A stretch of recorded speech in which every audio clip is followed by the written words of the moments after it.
LAMA Press Conference. My name is Dan Johnson. I'm president of LAMA.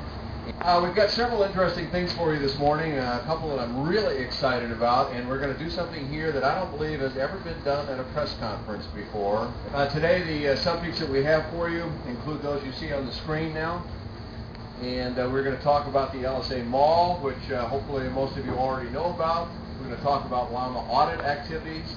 We're going to talk about the creation of LAMA EU, which I'm very excited about, and we're going to talk about some other industry actions, and then finally conclude with some mention of our LAMA newsletter, which number 2 is just about ready to go out. So first thing, LSA Mall. I hope all of you have been out and seen where we're at this year. This is the 4th time that we have done an LSA Mall at Sun & Fun, and we're very appreciative of Sun & Fun's support to our doing that. They've been wonderful to work with, and we think that it is a very important thing for a number of people, and you see some of these things up there, but I'm going to go through them with you. But first I want to mention that every single time we have done an LSA Mall, it has sold out. And in the sense of sold out, we ask a small contribution from all manufacturers to offset LAMA's cost of tents and signage and other things. It's a small fee, but it helps us not use member dues so that we can put on this LSA Mall. And as you saw out there, there are 18 airplanes in the LSA Mall. We might possibly have squeezed in 1 or 2 more, but we are very pleased to have the support of the manufacturers and Sun & Fun as we have done this thing. And what we believe it does is mainly it's good for the visitors to either Sun & Fun. We also do the same thing at AirVenture, and we do something like it at AOPA's events. So we put these on about 3 times a year. And the LSA Mall concept, actually that name and the original concept was given birth by EAA, not LAMA. We are just picking up afterward. And so without EAA's initial effort to create that, I don't know if it would exist today. So we owe a debt of gratitude to EAA as well. We also think that it's good for the industry in that it shows the whole flock of airplanes that are available. Not every one, of course. We have 74 manufacturers and another 10 or 12 still in the various stages of production processed through the ASTM standards. There will be more, but we are currently sitting at 74 manufacturers and 106 certified SLSA models.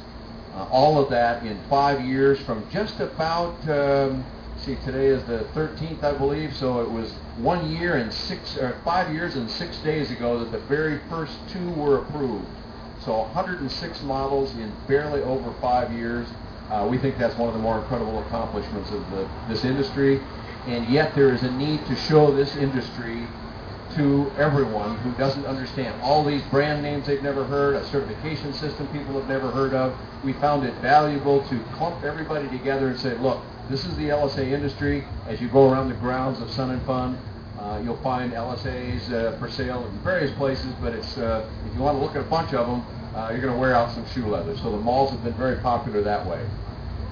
It gives us an opportunity to explain how light sport aircraft works, the certification system, and how these producers are meeting that certification system. We'll talk some more about that a little later.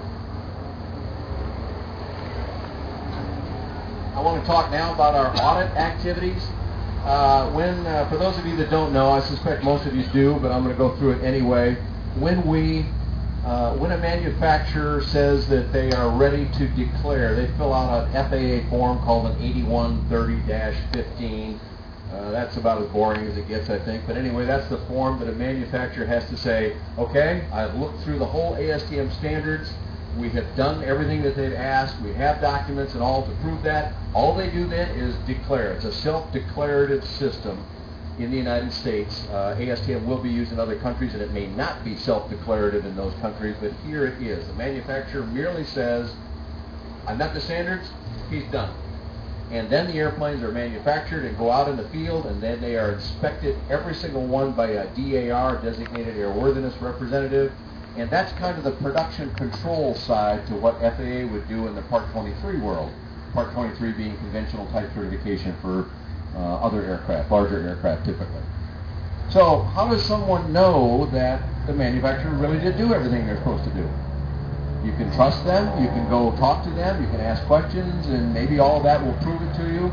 But LAMA feels that it's valuable to do third-party independent auditing by which we mean we go out at the manufacturer's request. First of all, it's voluntary, and at their expense. There is a fee. It's fairly modest, we think, compared to other kinds of audits, but nonetheless the manufacturer must elect to do this and then must pay for that service.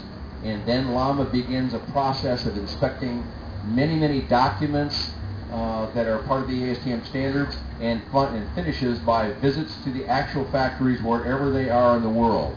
Some of you may be aware that FAA did something called the FAA Assessment Project, which was completed about a year ago, and which report we're still waiting for as to how that went, although we've been given a lot of information and have been able to use that, and in fact LAMA distributed a lot of that via our LAMA newsletter to help manufacturers know what FAA was thinking and what they liked and what they didn't like and some of that. But the truth of it is the FAA, that they will tell you that was not an audit, that was only an assessment, and they never left the United States, and yet 67% of all of our SLSAs available right now come from out of the United States. So they visited no foreign factories, and therefore it is not the same thing that LAMA does by a wide stretch. FAA they usually sent 2 or sometimes 3 people to do their assessments. They spent 1 8-hour day. So at the most, that's about 24 hours, man hours, if you will, that were spent on those things. LAMA invests upwards of about 70 or 80 hours to do their audit. So there's quite a wide difference in how much effort goes into it. The important thing is we go to every single factory that requests such an audit. Up here you see a list. You don't fail or pass a LAMA audit. You either complete or don't complete it. If you're complete, then you pass. If you didn't complete, then you still got things to do. You didn't fail, you just had some more stuff to do. And we are at various stages with about 20 companies of that. Here are the ones that have already completed it: Flight Design, Indus Aviation, Evector, and one component producer, BRS Parachutes. We now have 2 new prospects for this. One of them is our friends over at Piper. We are just entering into negotiation with them. We have actually done a pre-audit on their facility that produces the Piper Sport. If you don't know, Piper does not manufacture that airplane. They don't own any of the manufacturing company. They are a distributor for that product. But they are willing and interested in having us do that because it helps their good name that they've now applied to this aircraft.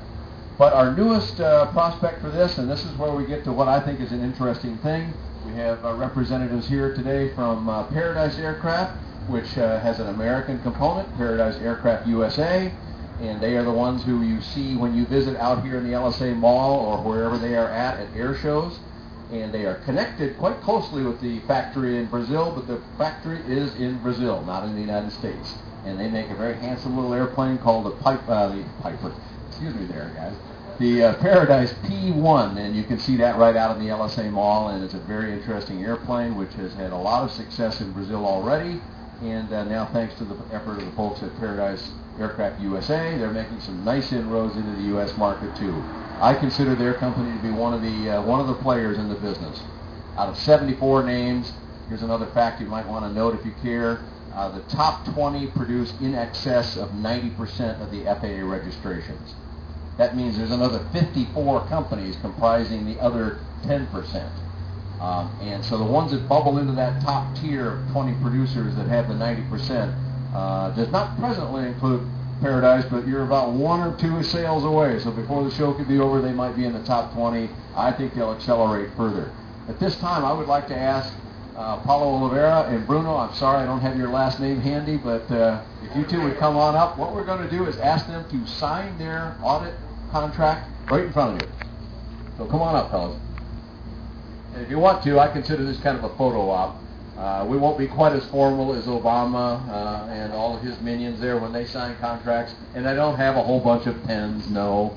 We didn't have time to do that little trick, but we think it's kind of a cool thing. So if you want to go ahead and sign, here's the line where you sign, and both gentlemen are going to do it. Bruno, on your right, with the gray hat on, is a representative from Brazil and runs the manufacturing facility. Would that be a correct statement?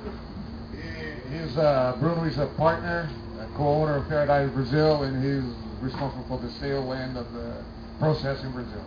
Excellent. And you are the grandson of the designer whose name is Noe, who has been to these shows, and Noe is the one who created the airplane, and Bruno is the one who makes it happen now, we might say.